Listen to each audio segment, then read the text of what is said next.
Hi, my name is Chrissy Roberts, and I am a student in Communications 203 Intro to Communications at Regis College with Professor Thomas Mead as our instructor. This is a video cast for communications issues, and I have chosen as my title cell phone use. And the reason I chose cell phone use is because I have a problem in my family where I have two 20-year-old children and a husband who has his own business, and I have a business also, and we are completely dependent on cell phones and are losing each other and losing our communication with each other because we are all, as I would say, addicted to cell phones.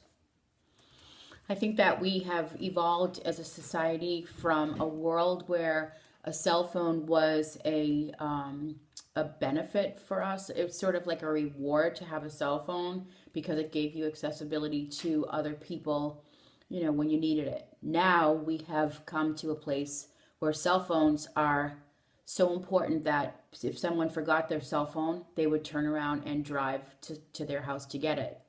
I don't think that we are giving ourselves enough time to be without technology.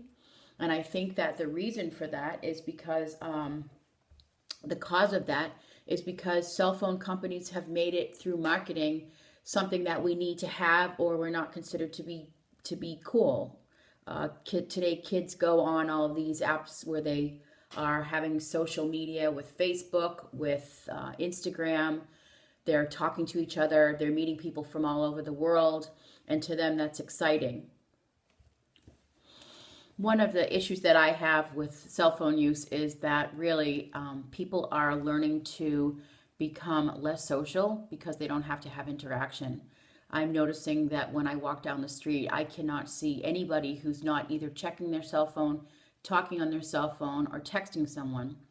And we are becoming a civilization, a community of people with no social skills. We're not making eye contact with each other. We are becoming courageous through a sense of not having to face people when we speak. And one of the things that I wanted to talk about today was what is happening to us through the cell phone use, both through age. Is there a difference between age and through the environment that we use the cell phones in? I can tell you that right now I'm sitting at my kitchen table, and I got the idea to look for my cell phones that I've had over the years. I've kept them all. I probably have more, but I have 1, 2, 3, 4, 5, 6, 7, 8 cell phones. These were all my cell phones at one time. Now I've got 2 cell phones that I use. One of them is my personal cell phone that I use to listen to Pandora, and then one of them is my work cell phone. And if you notice, this phone is cracked, but I can't go long enough without it to have it fixed because it's my work cell phone. And that's what I want to talk about, the importance of why it's important for us to have cell phones, and why society can't understand that we are losing our ability to communicate with each other. We're becoming a society of people who are rude. When you go to a store or a restaurant and your phone rings, not only do you answer it, and you most of the time, and I know I'm guilty of this too, I am answering the phone while someone's speaking to me, and I put my finger up and ask them to hold on while I get my cell phone, and then I keep mouthing to them, I'm sorry.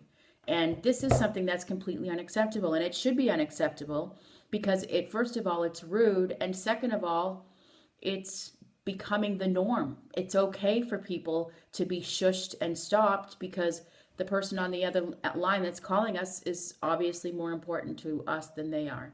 And that's something that we need to look at as a society.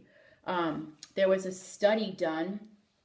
The Huffington Post had put a study out and Psychology Today. I'd like to talk about the Psychology Today study.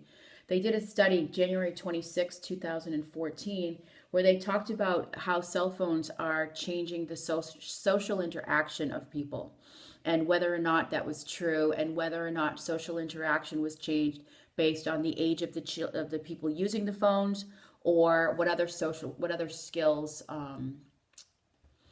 The cell phone is becoming dangerous for us. There are studies that are being done that I looked up for in CNN News. They did a story on text messaging. It was called text messaging. We never talk anymore. The problem with text messaging. And this came out on August 31st of 2012. And basically what it's saying is that because we are a society that is consumed by cell phone use, and because we are constantly replacing live communication, live interactions with people with our cell phones, that texting is actually becoming the way that we communicate. If you look at the acronyms that people have on their cell phones, or that people are using, LOL, are rolling on the floor laughing, helicopter moms, and the world is changing. Our languages are changing. Our vernacular is changing because we're trying to adapt to the cell phone. As the tech use rises, the phone calls becoming really a dying institution. When people call you on the phone, you have now the choice to not talk on the phone and speak to that person, but just press a couple of letters and communicate with them that way. It says that Americans between the ages of 18 and 29 send out 88 or more texts a day. I mean, if you think about that, that is a significant amount of time that's spent out of our day texting. Psychologists are worried today that we're losing our social skills, that we don't make eye contact anymore. I can tell you that I work for a company. I have people that work for me, and I am getting text messages where my workers are texting out of work. I think that what happens is it makes it easier, and it gives us a false sense of security when we don't have to engage with a conversation, a phone call or a conversation with someone in a situation where we know that they may be disappointed. It's easier to call and text. I'm sorry, not call, but it's easier to use your phone to text someone to tell them that you're not going to meet them, that you broke a promise, that you broke an engagement, that you're not going to show up for work, that you have a hangover and you can't do what you're supposed to do, than it is to actually have a phone conversation with the person, or a live conversation, and have the strength to disappoint that person. It's easier to do it in words because there's no emotion that's attached with it. And this is becoming a concern. I mean, if you read these articles, especially the one in CNN, psychologists are doing studies based on the social interaction or the lack of social interaction that is happening as a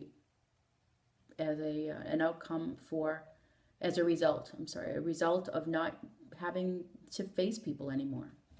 One of the points that we're supposed to hit on this video cast is the extent of the problem. And I think that the extent of the problem with cell phone use has gotten to a point where I don't think that it could ever be fixed. We are using cell phones as a main way to communicate. We are giving phones to children. I have 2 nephews who've had cell phones since they were babies, since they were probably 5 and 6 years old. I have a friend whose son is a baby. He's 2, and to keep him quiet, he's on a cell phone playing with little video games and pressing the buttons, and it's gotten to the point where they used to have, I remember years ago, they had plastic cell phones, little toys that you could give to a child that resembled a plastic cell phone for them to play with. And now the kids don't want those plastic cell phones. They want the real thing. And we are giving this to them. We as adults are letting these children have these devices where social skills are on the back burner to them playing and they're not interacting. I think it's a very dangerous thing. Another thing is the effects of this. The effects that I've said it, during this entire video cast, but we are losing our ability to communicate and communicate effectively when we are waiting for something. It's instantaneous. It has to be instantaneous. When I was a young girl, we had a house phone. If you called the house phone and no one answered, you knew that someone was going to be there eventually. You picked up the house phone because you wanted to know who was on the other line. If you get a call at 3 o'clock in the morning, back when I was a teenager or a kid, you knew that something serious was going on.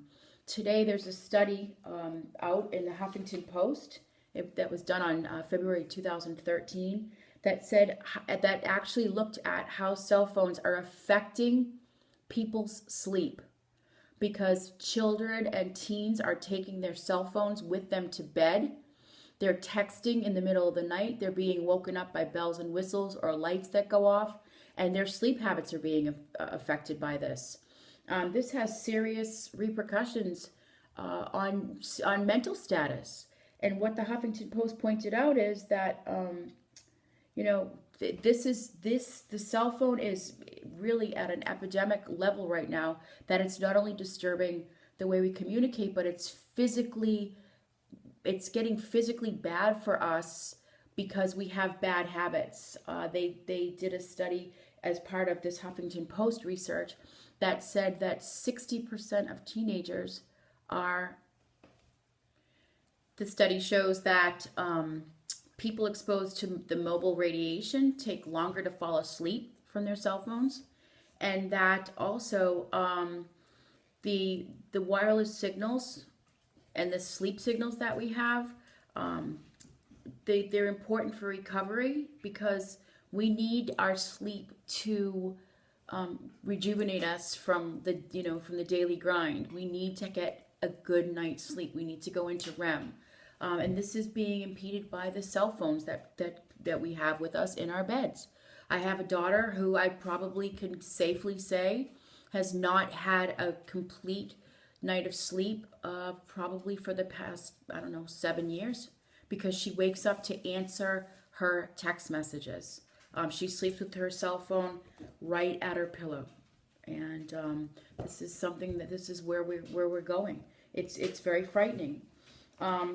80% of teens text instead of calling. They're not getting sleep. Our sleep is being disturbed.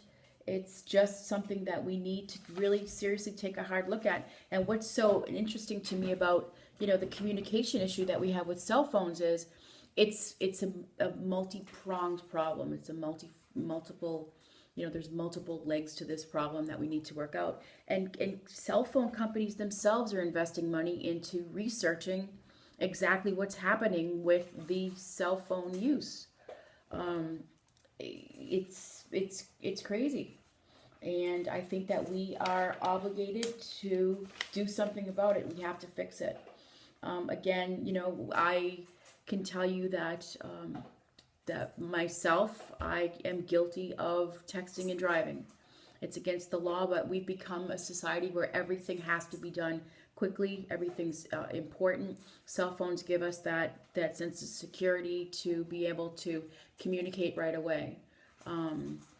That's another thing. I think that the cell phone companies should not have texting on phones.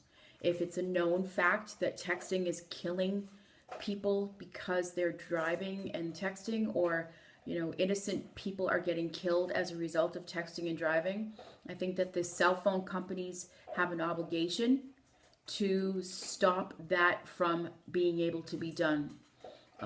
Just as you can program a GPS in your car to not work when you're in motion, I think the same thing should be happening with cell phones. And something's got to be done, because it is a serious problem. And I think that there's an obligation to everyone to be able to control this cell phone epidemic. It's frightening what's happening. We're becoming desensitized. We're becoming a culture, and actually it's not even a culture thing. I think it's a humanity thing.